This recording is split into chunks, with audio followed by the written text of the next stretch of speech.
If I tell this story, maybe you'll never look at a pulpit the same way again. For 23 years, I wore the pastor's robe. I preached on purity, on faithfulness, on holiness. But today, at 62, after keeping this weight on my chest for so long, I have to reveal what really happens when the lights go out and the faithful go home. Because you know that feeling of discovering that everything you believed in was a lie built on greed, lust, and power? That is exactly what I lived. And the worst part is, I became part of that machine of deception myself. Hello, my dears, my name is Mary. I am 62 years old, and I was born in Chicago, Illinois, in 1963. Today, I want to share with you a story I have kept deep in my heart for over a decade. A story about manipulated faith, about how religion can be used to control, to extract money, to satisfy carnal desires disguised as divine anointing. Before I start, I would like to ask, where are you watching this video from? Leave it in the comments below. I love knowing that my voice is reaching so many different corners of the United States and beyond. And if you can, give this a thumbs up and subscribe to the channel. It helps this old lady a lot to keep telling her stories. Because what I am going to reveal today is not easy. It touches a lot of powerful people. But someone has to have the courage to tell the truth. I was born into a very poor family on the south side of Chicago. My father, James, was a dock worker at the port, working in the warehouses that were so numerous in the city back then. My mother, Linda, was a seamstress. She took in work at home, spending the whole night on an old sewing machine that squeaked endlessly.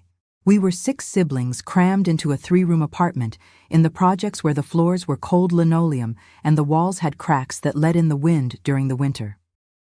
I was the second born in '63, a time when the civil rights movement was active, but poverty was still cruel for those who had nothing.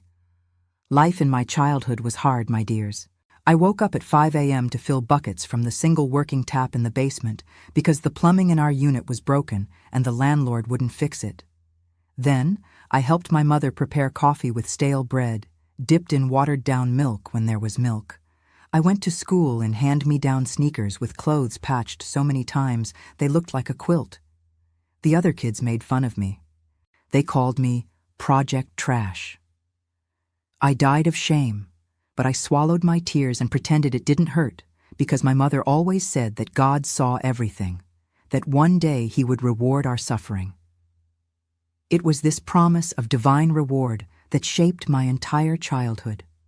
My parents were devout Catholics, the kind who never missed Mass, who recited the rosary every night before sleep. I grew up believing that poverty was a test from God, that if we held on, one day we would get to heaven and have everything we didn't have on earth. This idea went so deep into my head that I started accepting everything as God's will. The hunger, the cold, the humiliation. It was all part of a bigger plan. When I was 12 in 1975, my father lost his job at the docks. They said he was too old, that he wasn't producing enough. He was only 42, but the heavy labor had destroyed his body. His calloused hands shook. His back hurt so much he could barely get out of bed. The situation at home became desperate. There were days when we ate only grits with salt mixed in water. My mother cried in secret, but in front of us, she pretended everything was fine, that God would find a solution. It was around this time that the Divine Renewal Pentecostal Church arrived in our neighborhood. They set up the first congregation in an abandoned warehouse with folding chairs and a pulpit made of shipping crates.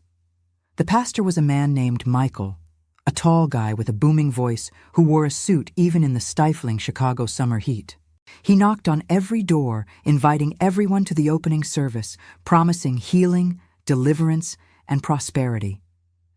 My mother, desperate as she was, decided to go, and she took me with her.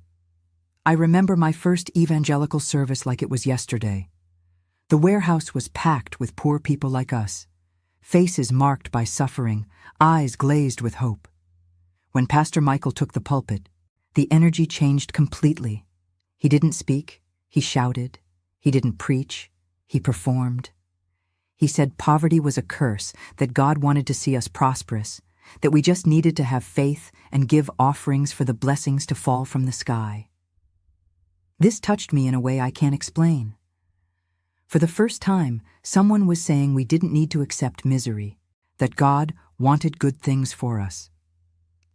At the end of the service, Pastor Michael made the altar call. He asked those who wanted to accept Jesus to come forward. My mother ran, and I followed her. We fell to our knees on that cold concrete floor, crying, begging for a better life. The pastor laid his hand on our heads and prayed in a strange language he said was the language of angels. I felt a heat run through my entire body, an emotion that took over and made me cry even more.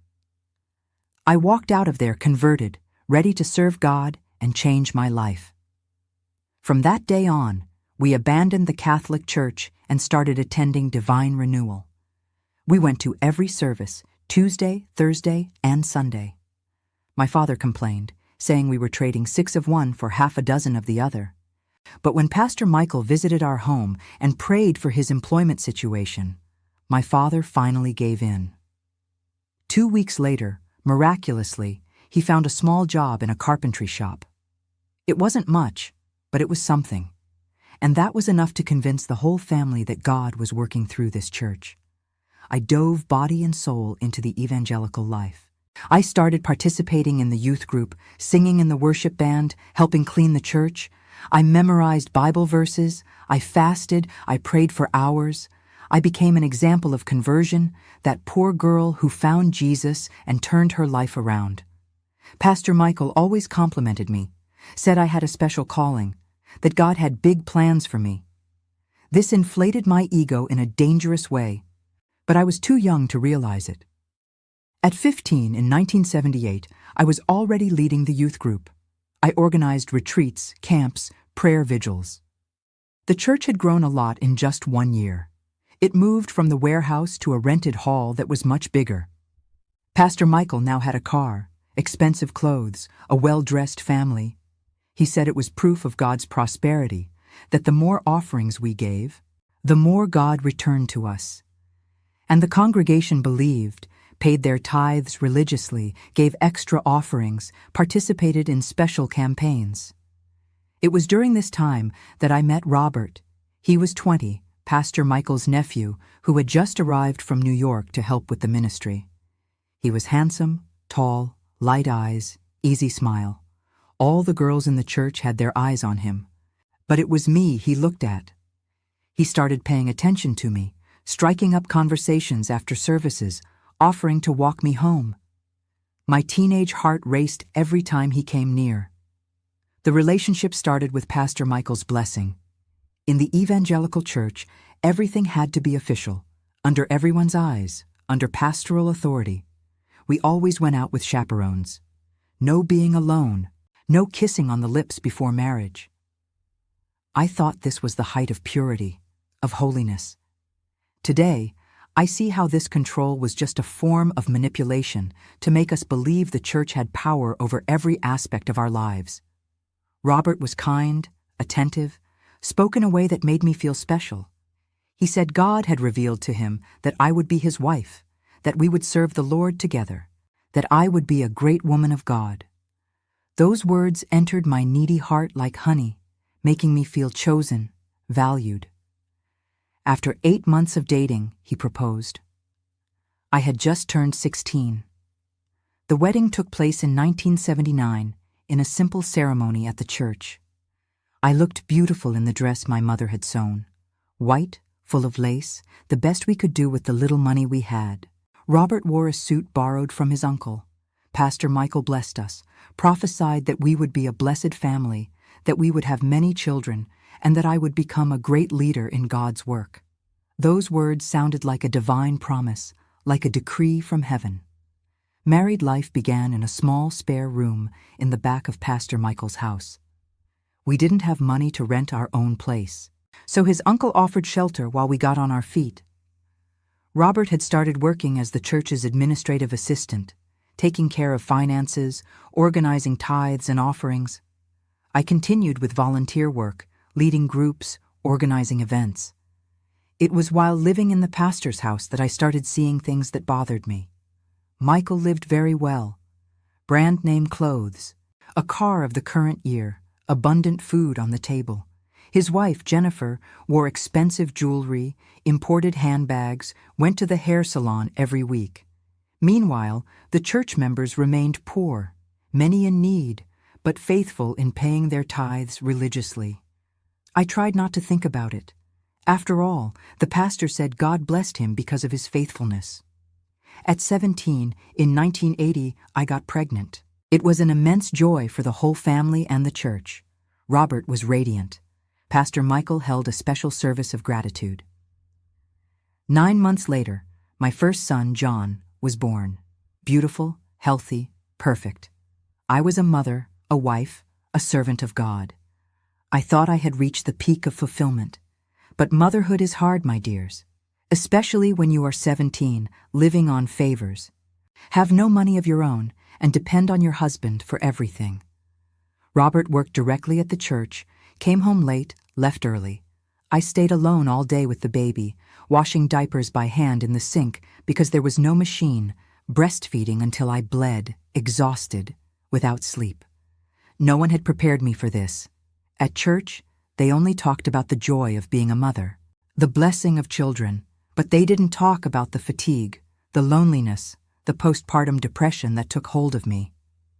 I started going to services less because I had to take care of John. And when I went, I felt judged by the other sisters who said I needed to have more faith, that I couldn't let fatigue keep me away from the house of the Lord. Robert complained too, said I was cooling off spiritually, that I needed to dedicate myself more. But how could I dedicate myself if I barely had time to shower properly? It was during this difficult period that Pastor Patricia arrived at the church. She was the wife of Pastor David, who had come from Detroit to do a special revival work. Patricia was about 50. She was an imposing woman, firm voice, striking presence. She preached with authority, especially to women. She spoke about the role of the Christian wife, about submission, about the importance of serving God through the husband and children. Patricia took me under her wing. She saw my fragility and welcomed me in a way I desperately needed. She came to the house, helped with the baby, taught me tips from an experienced mother, but with the welcome came the indoctrination. She said my fatigue was a lack of faith, that if I dedicated myself more, God would give me supernatural strength. She said questioning the pastor was a sin, that complaining about life was ingratitude toward God. Under Pastor Patricia's influence, I strove even harder to be the perfect wife and mother. I woke up at dawn to pray before John woke up. I fasted twice a week. I went back to participating actively in the church, taking the baby to all the services, even when he cried and disturbed the preaching. I had to prove I was a woman of God, that I hadn't weakened in the faith. In 1982, at 19, I got pregnant again. This time with twins, 2 girls who were born premature and fragile, Elizabeth and Sarah. It was a time of pure survival. I had 3 young children, little money, and a husband increasingly involved in church work. Robert had been promoted to assistant pastor. He was now traveling to open new congregations in nearby towns. He stayed away for days, leaving me alone with the kids. But even in this chaos, the church continued to be my anchor, or rather, my prison, though I didn't see it that way at the time. Every time I thought about giving up, about saying I couldn't take it anymore, someone came with a Bible verse with a prophetic word saying God was testing me, that the reward would come. I believed it. I clung to those promises like a castaway clings to a plank in the middle of the ocean. The years passed in this stifling routine. 1983, 1984, 1985. I aged quickly, my body marked by pregnancies, my face tired, my hands calloused from so much work. But spiritually, I was considered a victorious woman, an example of faithfulness. Pastor Michael always cited me as a reference in sermons. He spoke of my dedication, my submission to my husband. In 1986, when I was 23, Pastor Michael called me for a private conversation. He said God had spoken to him, revealed that I had a pastoral calling, that it was time for me to start preaching, to lead more actively. This took me by surprise, But at the same time, it touched an ambition I didn't even know I had. The chance to not just be the assistant pastor's wife, but someone with her own voice, with spiritual authority. I started taking the church's own theology course. It was Saturday classes taught by Pastor Michael himself and other leaders. I learned hermeneutics, homiletics, church history, fundamental doctrines. But what they taught me most was the technique of emotional manipulation. How to identify people's needs and use the Bible to offer solutions. How to make an appeal so people would give more offerings. How to create spiritual dependence, making the faithful believe they would only be blessed if they were under our spiritual covering. At the time, I didn't see this as manipulation. I thought I was learning to be a good shepherd, to take care of the sheep. But today, I see clearly how that training was a manual on how to exploit the faith of others, how to transform Jesus' message of love into a tool for control and enrichment. In 1987, I was officially ordained as a pastor. Robert was also ordained as a full pastor in the same ceremony. We were now the pastoral couple, Robert and Mary, responsible for the congregation in the Inglewood neighborhood of Chicago. It was a moment of immense pride. My poor family, me coming from a cramped apartment in the projects, now had a pastor daughter. My mother cried profusely, said God had honored our suffering. The congregation we were responsible for was small, about 50 members, but it grew quickly. I discovered I had a talent for preaching. I knew how to touch people's wounds, offer comfort, give hope. The women identified with me, saw in me an equal who had overcome. I spoke about the difficulties of marriage, of being a mother, of fighting poverty, and I always tied everything back to the message that the solution was in God, in obeying biblical principles, in giving generously. The men respected me too, a rare thing in a Pentecostal church where women are normally in the background. But Pastor Michael had given me authority, and that was enough. Robert was sometimes a bit jealous because I preached better than him. I attracted more people. But he hid it, said the important thing was that the work was growing, and grow it did. In 2 years, our congregation had tripled in size. We moved from the rented hall to our own temple that the church bought. We started holding services 3 times a week, then 4, then every other day. Money flowed in, tithes, offerings, special campaigns for construction, for missions, for evangelism. That's when I started noticing where all that money was going. Robert, who handled the finances, started showing up with new things. Expensive watches, designer suits, a new car he said was a blessing from God. We left the small room in the back of Pastor Michael's house and rented a nice house, then bought an even better one in the suburbs. The children started attending private school. I got new clothes, imported shoes. I started getting my hair done at a chic salon. I tried not to think about it too much. After all, Pastor Michael had lived like this for years, and God hadn't struck him down. On the contrary, his church only kept growing. I rationalized it by saying God was rewarding our faithfulness, our hard work, that we deserved these blessings after so much suffering. But deep down, very deep down, a voice whispered that something was wrong. Especially when I saw the church members, poor people like I had been, handing over their tithes even without having enough to eat properly. When I saw women taking grocery money to give a special offering because I had preached that God would return it multiplied. When I saw men going into debt to contribute to the construction of the new temple. In 1990, I was 27, and our church was already considered one of the largest divine renewal branches in the region. Robert had been promoted to regional president pastor, overseeing several congregations. I was the senior pastor of the mother church, responsible for most services and activities. We had a team of workers, secretaries, musicians. It was a big operation, organized, lucrative. That year, something happened that shook the foundations of my faith. One of the sisters in the church, Susan, contacted me privately. She was destroyed, crying profusely. She told me she had been sexually harassed by Pastor Michael. She said he had called her for a private deliverance session. that during the prayer he had touched her inappropriately, that he had insinuated she needed to give herself to him to be freed from demons of sensuality. I was in shock. Pastor Michael, this man I saw as a spiritual father, as an example of holiness, as a direct channel of God, it couldn't be true.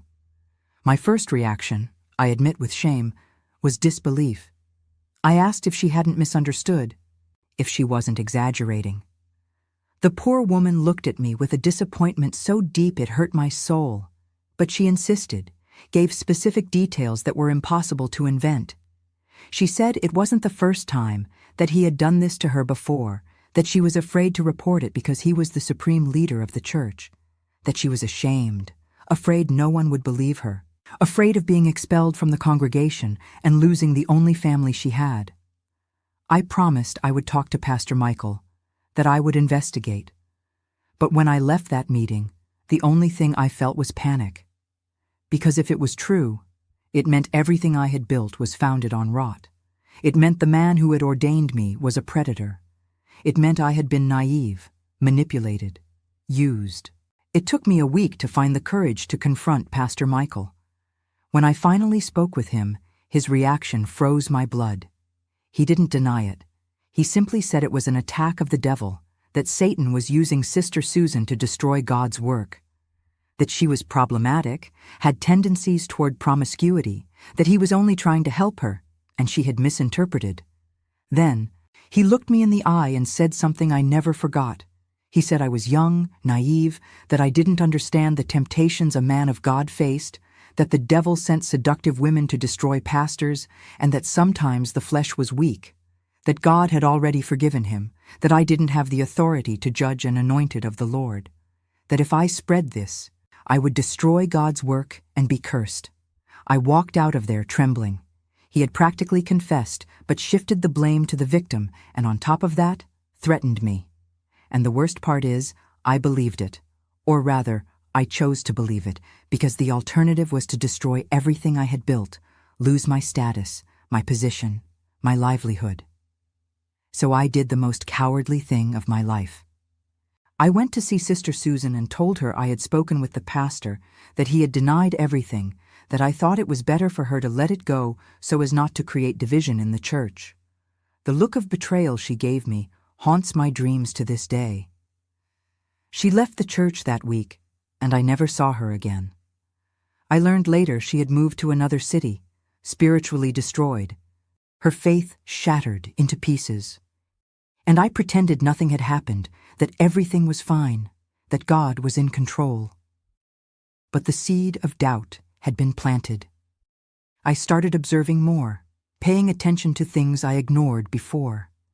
I saw how Pastor Michael stayed too long alone with certain young, pretty sisters during counseling sessions. I saw how he looked at them during services. I saw how several of them left the church suddenly without explanation. And worse, I started seeing the same pattern in Robert. My husband had also started doing private deliverance and counseling sessions. He too stayed late at the church with sisters who needed special prayer.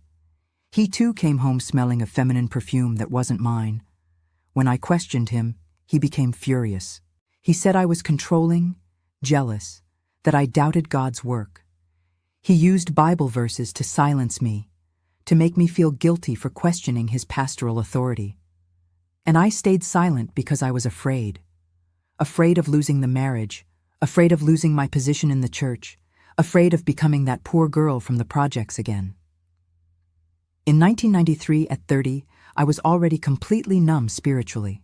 I preached with conviction, but I felt nothing.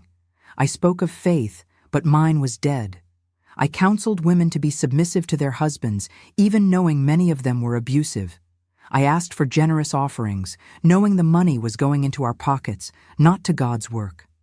I had become exactly what I despised, a mercenary of faith, a professional manipulator, a liar dressed in holiness. Before I continue this story, which is so heavy, I would like to ask you to leave in the comments where you are watching this video from. It warms my heart to know my voice reaches far, that I am not speaking alone. And if this account touches you in any way, give it a like. Help me continue sharing these difficult truths. The turning point in my conscience began unexpectedly. In 1995, my daughter Elizabeth, who was 13, started questioning the faith.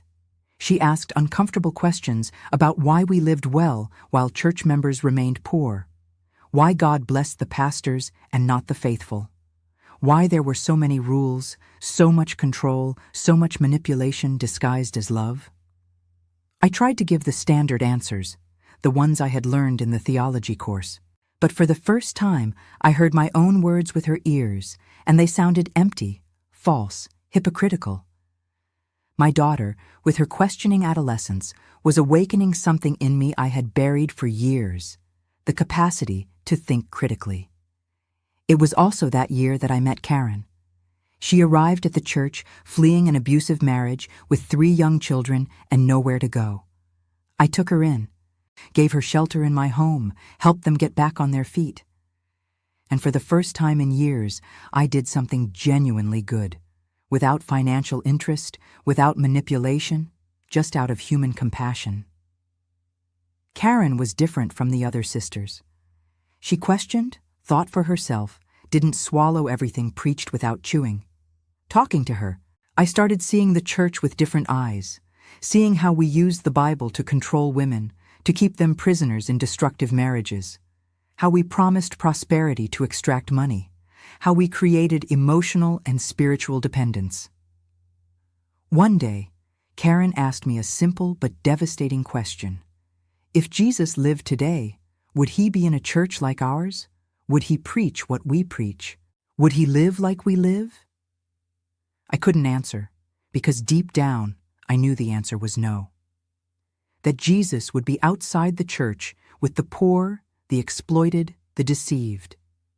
In 1996, when I was 33, the incident occurred that definitively shattered the mask. One of the teenagers in the church, Jessica, only 15 years old, tried to commit suicide. When they managed to save her and she finally spoke, she revealed she had been sexually abused by Pastor Michael for over a year. That he said it was God's anointing, that she was special, that she couldn't tell anyone because it would destroy the ministry. This time, there was no way to hide it. The girl's mother made a scene, threatened to go to the police, told half the church. I expected the truth to finally come out, for Pastor Michael to be held accountable. But that's not what happened. What I saw in the following days showed me the true face of the institution I served. Pastor Michael gathered the leadership, including Robert and me, and drew up a plan. First, they summoned Jessica's mother for a private meeting. They made a cash offer, generous, enough for her to buy a house and support her family for years. In exchange, she had to sign a document saying it was all a misunderstanding, that her daughter was troubled, had a habit of lying for attention. The woman was poor, a widow, desperate. She accepted, she signed, she took the money, and moved to another city with her daughter. And the whole church received the official version. It was a plot by the devil to destroy the man of God, that the girl was disturbed, influenced by demons, that she had seduced the pastor in an extortion attempt. They organized a 3-day campaign of fasting and prayer for the restoration of Pastor Michael's honor. I participated. I preached on how the devil launches false accusations against the anointed.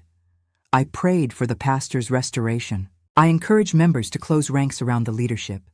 And I was dying inside with every word that came out of my mouth, because I knew. I knew he was guilty. I knew it wasn't the first time. I knew it probably wouldn't be the last. But I chose the money, the comfort, the social position over the truth. Robert told me I was doing the right thing, protecting God's work. That if we let a scandal spread, thousands of people would lose their faith. The church would be destroyed. Families would be broken. That it was better to sacrifice an isolated situation than to endanger the whole congregation. I wanted to believe this twisted logic. I needed to believe it because the alternative was admitting I was an accomplice to a heinous crime. The nights became hellish. I lay down next to Robert and felt disgusted with myself. I thought of Jessica, that destroyed girl, and I saw myself in the sermons, condemning her instead of defending her. I thought of Susan, whom I had betrayed years before. I thought of how many other women had been silenced, bought, threatened, and I was part of this rotten system. I started having panic attacks during services. In the middle of preaching, suddenly the air would run out, my heart would race, my voice would strangle. I pretended, saying it was the anointing of the Holy Spirit, that God was touching me deeply. The members cried with me, thinking it was a divine manifestation, but it was pure despair, my body rejecting the lie I was living. In 1997, I started therapy in secret. I couldn't tell anyone at church because therapy was considered a lack of faith, something for spiritually weak people. I paid out of my own pocket. I went at times when no one would see me. The therapist, a woman named Dr. Nancy, gradually made me see what I had become. She asked me questions I had never considered. She challenged me to think about the ethical consequences of my actions. They were painful sessions. There were days I left the office and vomited from crying so much, because it was like layers and layers of lies I had built around myself were being ripped off. I saw myself as a victim of circumstances. But Dr. Nancy showed me I had choices, that I continued choosing every day to perpetuate this system. By this time, my marriage to Robert was completely dead. We shared a bed, but we had no intimacy. He lived busy with the churches, with meetings, with trips. I pretended not to notice the different perfumes, the suspicious messages, the inexplicable delays. We had become two people acting out a marriage to save appearances. The children noticed. John, who was already 17, questioned his father openly. He said he didn't want to be a pastor, that he didn't believe in any of it anymore, that he saw the hypocrisy. Elizabeth and Sarah, at 15, started rebelling too. They stopped going to services, questioned everything I preached, accused me of being fake. And they were right. I was fake, completely fake. In 1998, at 35, I received a call that changed everything. It was from a woman named Barbara who said she was an ex-member of a Divine Renewal Church in New York. She had gotten my contact info through mutual acquaintances and wanted to speak to me urgently. She said she was organizing a group of women who had been abused by pastors of the denomination who wanted to expose the truth, that she needed someone from inside the leadership to corroborate the testimonies. I was panicked. My first reaction was to hang up and block the number. But she sent me a detailed letter with names, dates, situations. There were at least 20 women ready to speak publicly. And she knew about Jessica's case, about the cover-up, about the money paid. She said if I didn't help them, they would expose my involvement too. I went into a panic. I told Robert, hoping he would be on my side, that he would help me decide what to do. But he became furious. He said these women were resentful, vindictive, that they wanted to destroy God's work out of personal spite. That if I got involved in this, I would destroy our family, our reputation, our livelihood. He ordered me to ignore it, block it, pretend I never received that contact. But I couldn't pretend anymore. For the first time in years, I felt I had a chance to do the right thing, to use my voice for something beyond manipulating people, to try to repair at least a little of the harm I had caused. I replied to Barbara. I said I wanted to talk, but with discretion, without exposing my identity initially. We met at a coffee shop in New York, far from Chicago, where no one knew me. Barbara was in her 40s, a teacher, articulate, intelligent. She had been a member for 15 years of Divine Renewal until being abused by the pastor of her congregation. When she tried to report it, she was expelled from the church, defamed, called crazy and a liar. She lost friends, was rejected by her own family who stayed in the church. She showed me written testimonies from other women, horrible stories of manipulation, sexual abuse, financial extortion, psychological control. Some had been abused as teenagers, others were married, and the pastors used marriage counseling sessions to seduce them. All had been silenced with threats, money, or the destruction of their reputations. I cried reading those testimonies because I recognized patterns I had seen and ignored for years, because I saw my own complicity reflected in every story, because I understood I wasn't just a victim of this system, I was an active perpetrator of it.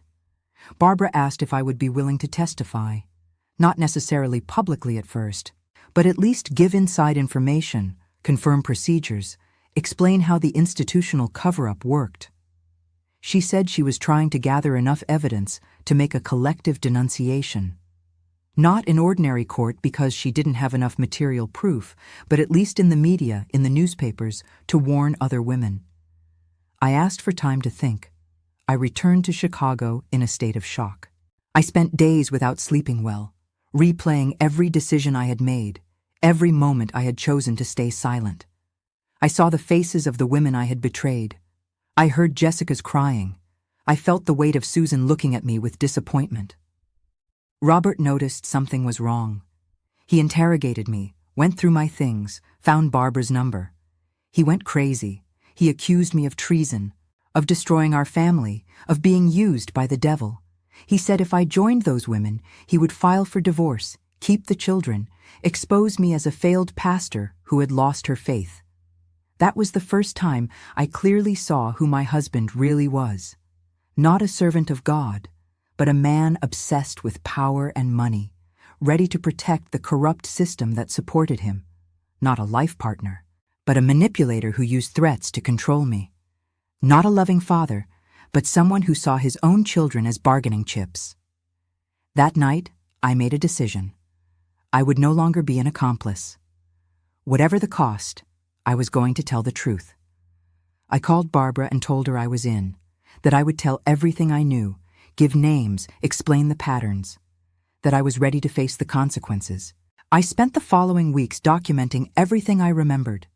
Names of women who had suddenly left the church, amounts paid in silence agreements, conversations I had heard between leaders on how to handle denunciations, cover-up structures that went beyond our denomination, involving other Pentecostal churches that protected each other's pastors. In 1999, Barbara managed to publish an article in an alternative newspaper in New York. It wasn't a major report because the main newspapers didn't want to risk being sued by powerful churches, but it was enough to start cracking the facade. Some women started speaking openly, encouraged by the article. Social media, which was starting to become popular, became a space to share stories. The church's reaction was immediate and brutal. They convened an extraordinary meeting of the National Leadership of Divine Renewal. Pastor Michael, now a regional leader, orchestrated the official response. It was religious persecution, a systematic attack by the enemy, problematic women wanting to extort money from the church. They hired expensive lawyers, threatened to sue for defamation, used the pulpits to campaign against the whistleblowers. They pressured families to disown the women who had spoken out. They mobilized the church network to hold intercessory services against the enemies of the work. Robert gave me an ultimatum. Either I publicly retracted, said I had been manipulated by resentful women, and returned completely to the system, or he would file for divorce and do everything to destroy me. He said he would use my own complicity against me, that he would tell everyone I had helped cover up cases, that he would turn me into the main villain of the story. I was 36 years old, 3 teenage children, no professional training outside the church's own theology. My entire life built inside that system.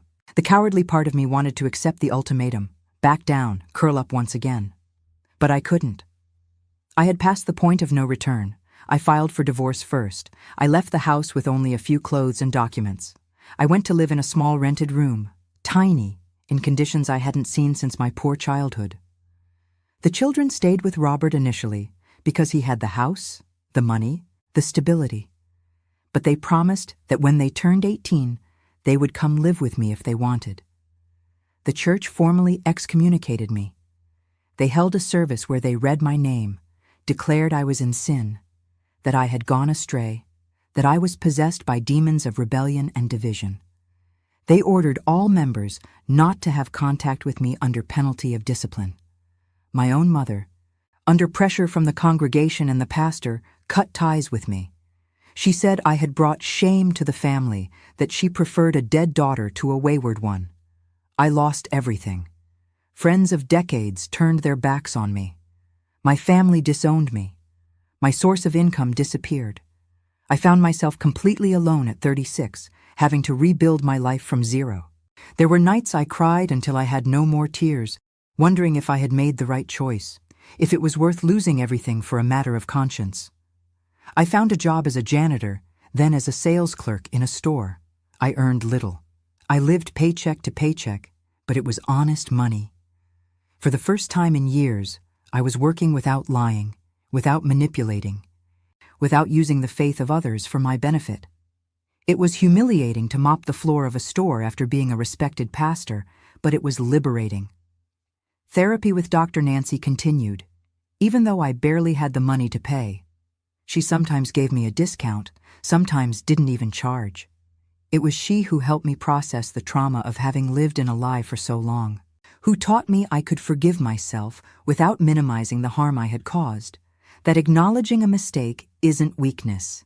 It's the first step toward real change.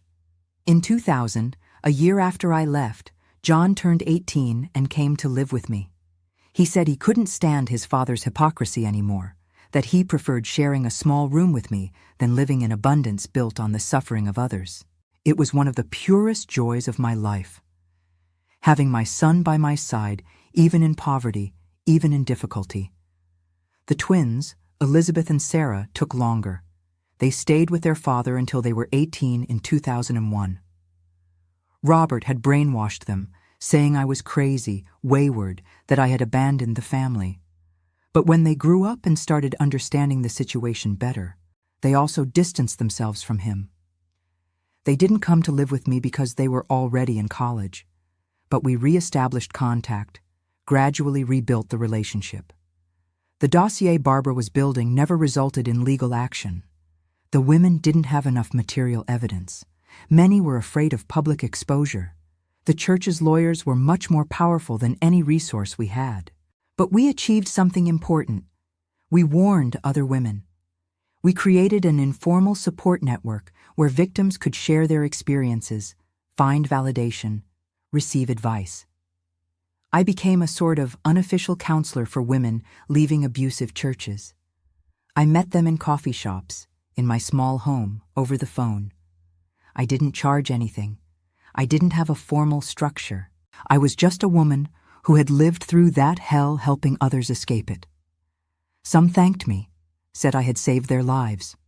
I always replied no, that they had saved themselves, that I had only offered a friendly hand along the way.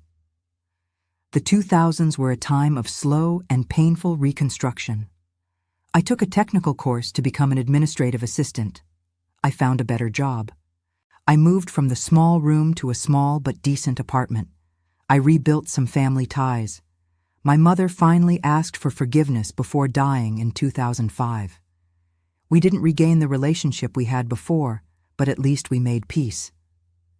Robert continued in the church, climbed the ranks, and became the president pastor of an entire region. He remarried another woman, continues preaching prosperity, living off the tithes of others. My children have little contact with him. They say they no longer recognize the father they thought they had. Pastor Michael died in 2007, in his late 70s, surrounded by honor and glory. He had a grand funeral, was honored as a great man of God, a pioneer of the work. The women he had abused watched on television and cried, not from sadness, but from anger because he was never held accountable. I cried too, for the same reason. During all these years, many things changed in the evangelical landscape in America. Churches became even bigger, richer, more powerful. Temples that look like shopping malls, millionaire pastors with private jets, increasingly aggressive campaigns to extract money, and the same patterns of abuse, cover-up, manipulation, only on a much larger scale. I see cases in the news being exposed, pastors being arrested, denunciations making headlines, and I think that if back then we had managed to expose what we knew, maybe it would have prevented the system from growing so much. But I also understand we did what we could with the resources we had, and there's no use staying in paralyzing regret. In 2010, at 47, I did something important. I wrote an open letter, long, detailed, telling my complete story. I didn't publish it in a newspaper because none would have accepted it, but I put it on the internet, on blogs, on social media, which was already popular.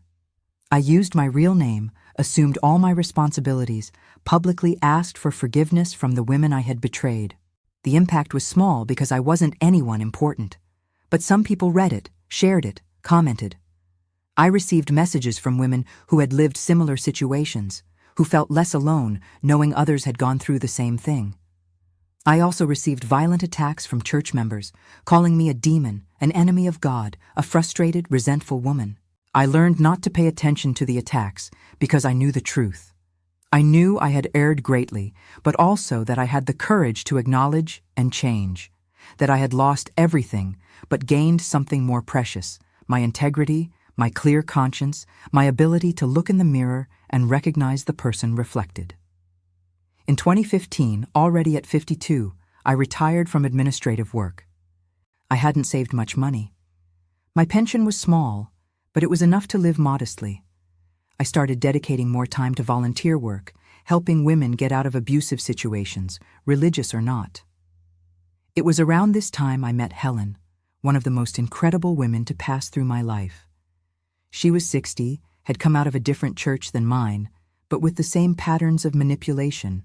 We connected immediately, became close friends, partners in the mission to warn other women. Helen taught me a lot about true forgiveness. Not that fake forgiveness churches preach where you have to forget the harm done to you and pretend everything is fine. But true forgiveness that acknowledges the damage, validates the pain, but chooses not to let resentment poison the rest of life. She said forgiving isn't to benefit the one who erred, it's to liberate the one who was hurt. Gradually, using this concept, I managed to forgive myself too. Forgive the young Mary who made terrible choices out of fear, ambition, naivety. Forgive the pastor who stayed silent in the face of abuse because she didn't have the courage to lose everything. It doesn't mean I think I was right, nor that I minimize the harm I caused, but it means I can move forward without carrying this paralyzing weight of guilt. These last few years, from 2015 to now, have been of a peace I didn't know. I no longer have that status of pastor, that automatic respect, that material comfort. I live in a simple home with the bare necessities, no luxury, but I sleep peacefully. I no longer have nightmares with the faces of the women I betrayed. I no longer have panic attacks in the middle of the night. I no longer need to sustain a gigantic lie. My children are doing well, each following their path. John is a history teacher, married, gave me 2 beautiful grandchildren. Elizabeth is a psychologist, working precisely with victims of religious abuse, transforming family trauma into professional purpose. Sarah is a lawyer, sometimes taking pro bono cases for women suing churches for damages. They took what we lived through and turned it into strength to help others. None of them are religious. They don't attend church, don't call themselves Christians. I understand perfectly. After seeing behind the scenes, growing up in the middle of that rot, it makes total sense they have repulsion for institutionalized religion. Sometimes they ask me if it bothers me, if I wouldn't want them to return to the faith. I answer that I prefer 0 times to have atheist but integral children than religious but hypocritical children. As for me and faith, it's complicated. Do I believe in God? I don't know. There are days yes, days no. Do I believe in Jesus? I believe a revolutionary man existed who preached love, justice, care for the oppressed. I believe if he returned today, he would overturn the pulpits, expel the modern merchants from the temples again. But do I believe in this version of Jesus they sell in churches? Definitely not. I no longer attend any church. I tried a few times. Small churches, alternative communities that claim to be different. But I always end up seeing the same patterns on a smaller scale, the same use of guilt to control, the same emotional manipulation disguised as love, the same hierarchical structure that facilitates abuse. So I gave up. If God exists, I prefer to connect with Him alone, without intermediaries who charge for it. Today, at 62, I look back and see a life divided in 2. The first 36 years lived in an elaborate lie built on the exploitation of others' faith, and the last 26 years trying to repair, to warn, to prevent other people from falling into the same trap. I don't regret leaving, even having lost everything, even having gone through enormous financial difficulties, even having been rejected by family and friends. Because continuing would have been dying inside little by little, becoming a walking corpse sustaining a lie. Leaving was choosing to truly live, even if a harder life. What people ask me most is, do you think all churches are bad? All pastors are fake? And I answer honestly, I don't know. There are probably authentic communities, sincere leaders, people who really want to help, but the system as a whole is rotten. The institutional structure, the way religion is organized in America, facilitates and encourages abuse. When you put someone on a pedestal, say they are of God, that speaking against them is a sin, you create perfect conditions for abuse. When you teach that doubting leadership is a lack of faith, that questioning is rebellion, you silence victims before they even realize they are victims. When you transform material prosperity into a sign of divine blessing, you justify any type of financial exploitation. These structures need to change. Oversight needs to be real, not just internal, but external, independent. Churches need to pay taxes like any other institution that moves millions. Denunciations need to be taken seriously, investigated correctly, not covered up in the name of protecting the institution's reputation. But I know real change is difficult. Churches have a lot of political power, a lot of money, a lot of influence. They manage to elect representatives, senators, block laws that would harm them. They have very expensive lawyers, mutual protection schemes, a support network between different denominations when it comes to covering up a scandal. So, what remains for people like me is to keep speaking, keep warning, keep offering a friendly hand to those trying to get out, keep validating the pain of victims who are called crazy and liars. It's little, very little in the face of the size of the problem, but it's what I can do. There are people who accuse me of being bitter, resentful, of speaking ill of the church out of pure spite. But it's not that. If it were just personal resentment, I would have gotten over it and moved on without looking back. What drives me is responsibility. The responsibility not to let other women suffer what I saw so many suffer. The responsibility to use the inside knowledge I have to warn about the patterns. The responsibility not to die taking secrets that can help other people. I also want to clarify that my story is not that of a heroine, far from it. For many years, I was the villain, the accomplice, the perpetrator of a horrible system. I only crossed to the other side when I could no longer sustain the lie, when the guilt became too great. It wasn't noble courage, it was desperation. It wasn't a strong conviction from the beginning. It was a slow process of realization. There are days I still feel guilty, where I think of the women I could have helped and didn't, where I remember specific moments when I had the chance to do differently and chose the cowardly path, where I wonder if the good I tried to do afterward compensates for the harm I caused before. Dr. Nancy tells me that healthy guilt that leads to reparative action is different from paralyzing guilt that leads to nothing. I try to believe that. What I would like most is for this story to serve as a warning for young women entering Pentecostal churches who are fascinated by the emotion of the services, by the promises of prosperity. Be careful. Always question. If someone tells you that you cannot question leadership, run away. If someone uses the Bible to control you, diminish you, silence you, be deeply suspicious. If someone lives luxuriously while asking for your money, notice the obvious. For women who are already trapped in these systems, who recognize the abuse but are afraid to leave, I know it's hard.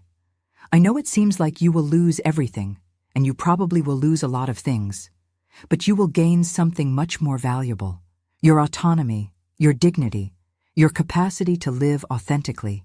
It's worth it, even if it's painful.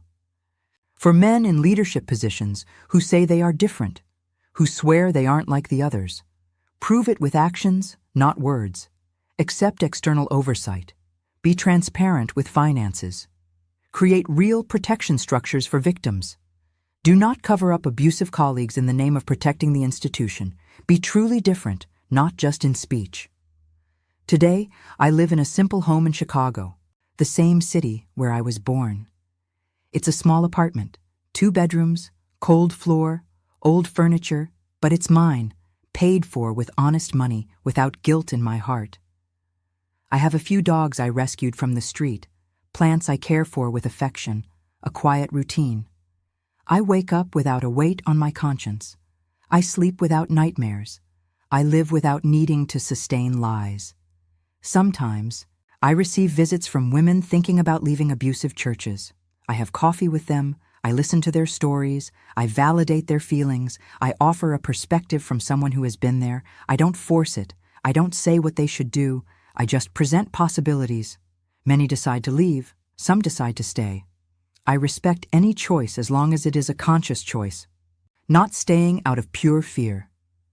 There is a young woman, Ashley, who started visiting me about 3 years ago. She was in a situation very similar to mine decades ago. Youth leader, dating the pastor's son, being groomed to become a pastor. But she saw bad things, questioned internally, was afraid to speak. I accompanied her process of realization, gaining courage, deciding to leave. Today, Ashley is doing well outside the church, rebuilding her life and faith in a healthy way. She tells me she succeeded because she had someone who had already been there, who validated her perceptions, who showed it was possible to survive outside the system. That gives me hope. Knowing that my horrible story, my terrible mistakes, my cowardly choices can at least serve to help other people not make the same mistakes. I know I can never fully repair the harm I caused. I can never go back and do differently in the crucial moments where I failed.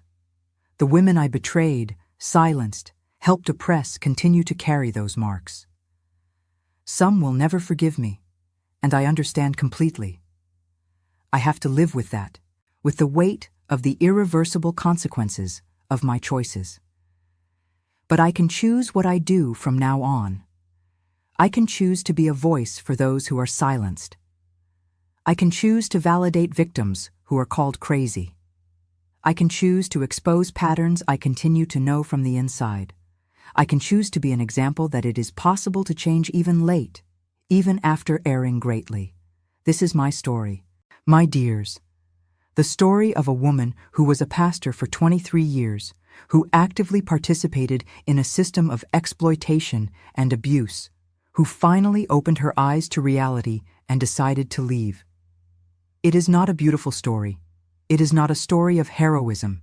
It is a story of error, complicity, and late attempts at redemption. I tell this not to glorify myself, not to seek admiration. I tell it as a warning, as testimony of what happens behind the scenes of churches, as proof that the problem is systemic, not just a few isolated bad pastors. As proof that even people who start with good intentions can be corrupted by the system. If you are in a church and feel controlled, manipulated, exploited, trust your gut. If they tell you questioning is a sin, there is probably something very wrong. If the leadership lives luxuriously while the faithful are in need, it is obvious there is exploitation.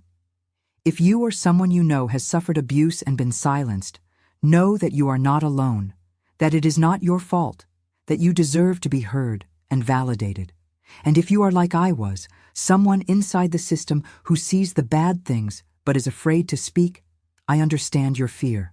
I understand it seems impossible to leave, that it seems you will lose everything. But I tell you with the authority of someone who lived it, it is possible. It is difficult. It is painful, but it is possible. And on the other side, there is a peace you do not experience living in a lie, however comfortable it may be materially. You don't need to be like me, who took 36 years to react. You don't need to wait until the weight becomes unbearable. You can choose today, right now, to do differently. You can choose not to be an accomplice. You can choose your conscience over comfort. You can choose truth over the convenient lie. I know many people will see this account and attack me. They will say I am blaspheming, generalizing, being unfair. They will say there are good churches, honest pastors, that I can't put everyone in the same bag. And maybe they are partly right. But my experience, and the experience of hundreds of women I have known, show a clear pattern, show a system that facilitates abuse, protects abusers, silences victims. So yes, I continue speaking, I continue warning, I continue sharing my story, however shameful it is, however much it exposes my own mistakes and failures. Because I believe uncomfortable truths need to be told, that secrets protect abusers, and that exposure protects potential victims. If this story saved at least one person from falling into the same trap, it was already worth it. If it made at least one person question what they are living in the church, it already had a purpose. If it validated at least one victim who thought she was crazy for questioning leadership, it already made a difference. I live today at 62, retired in a simple but honest life, without luxury, without status, without spotlights, but with a clear conscience, with restful sleep, with the ability to look in the mirror without disgust. And that, my dears, is priceless. It is worth more than all the honors I received as a pastor, worth more than all the material comfort I had, worth more than all the admiration people had for me. I chose truth over the convenient lie. I chose honest poverty over dirty wealth. I chose rejection with integrity over acceptance in hypocrisy. And I would do it 1,000 times again, because I learned that it is no use gaining the whole world if you lose your soul in the process, that it is no use having everything materially if you die inside spiritually, that it is no use being admired by crowds if you despise yourself when you are alone. This is my full confession, my real story, without filters, without embellishment. The truth about the backstage of Pentecostal churches, told by someone who was in there for over 2 decades. I hope it serves as a warning, a reflection, an impulse for necessary changes. And for you watching me now, wherever you are, whatever your situation, I want you to know, it is possible to start over. It is never too late to choose the truth. It is never too late to get out of an oppressive system. It is never too late to recover your dignity, your autonomy, your authenticity. The path will not be easy. It will hurt. It will cost dearly. It will seem impossible at times. But on the other side, there is real life, there is authentic peace. There is the possibility of looking in the mirror and recognizing and respecting the person you see reflected. And that, my dears, is what really matters in the end. Thank you for accompanying me this far, for listening to this difficult story, for not judging me too harshly. If this account touched you in any way, if it made you think, if it awakened something, give it a like and comment where you are watching from. And if you know someone who needs to hear this, share it, because the more people know the truth about these patterns, the fewer victims these systems will claim. A hug from this old woman who learned late, but learned that the truth sets you free even when it hurts. That integrity is worth more than wealth. That a clear conscience is the greatest treasure we can have. Stay with God if you believe in Him. And if you don't, stay with yourself, because in the end, that is all we have for certain in this life.